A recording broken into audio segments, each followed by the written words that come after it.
Zack and Jill went up the hill to fetch a pail of water, but only Jill came down again, and no one asked what happened after. They were best friends since kindergarten, Zack and Jill, always together. She was quirky, he was curious. They made up silly games and raced each other up that old lonesome hill behind their neighborhood. But lately Jill had gotten weird. She talked to herself more than usual, laughed at things no one said, and once Zack swore he heard her muttering in a voice that didn't sound like hers at all. She said the voice had a name, Hella. Zack thought it was a joke, until that last afternoon. The path to the top was familiar, worn smooth by years of play.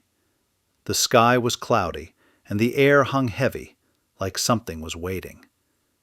Jill skipped ahead, swinging the iron pail in one hand, and a long, strange-looking wrench in the other. "Why do you have that?" Zack asked. "To make the water taste better," she said, not looking back. The well sat like a mouth at the hill's peak, wide, black, and still. Zack leaned over to drop the bucket. That's when he felt it. A chill. A breath. Something wrong. Jill stood behind him, too close.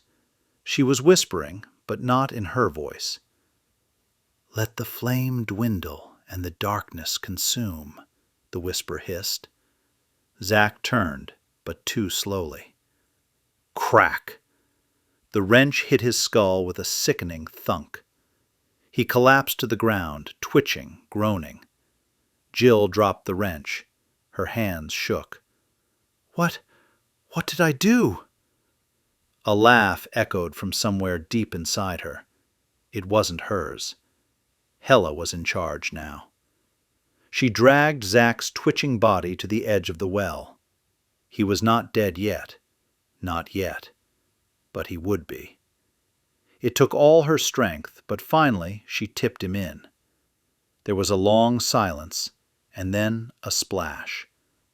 Gone. She could hear the splashing sounds, awkward splashing, as if one arm was still trying to work. "Hurry up," Hella grunted. "Hurry up and sink, will you?" When she came back down, her hands were clean, her face blank. Her lips moved quietly, repeating the nursery rhyme like a charm. But it still was not right. "Zack," she told the neighbors.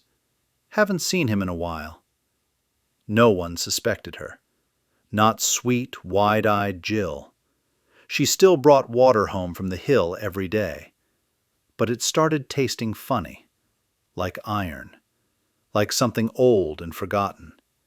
It steamed weird when they boiled it, and it smelled wrong. Jill didn't like the taste, but Hella did. And every so often, Jill would stare down into the well, smile, and hum softly. And on a cloud-free summer's day, while staring into the blackness of the well, a voice rang out. "What are you looking at?" A startled Jill glanced up to see a young boy her age staring at her from the other side of the well. "Who are you?" she demanded. "The name's Jack." A smirk came across Jill's face. "Help me fetch some water, Jack." And once the two pulled the old iron bucket from the watery grave, Jill paused and bluntly demanded, "Take a sip of the water, Jack." So Jack sipped from the bucket. "And do you like the taste?" "I do," Jack responded, with a sinister smile. Jill looked away and began humming a tune to herself. Then she grasped Jack's hand tightly and began down the hill. "Jack and Jill went up the hill," she muttered softly. "Now that sounds much better."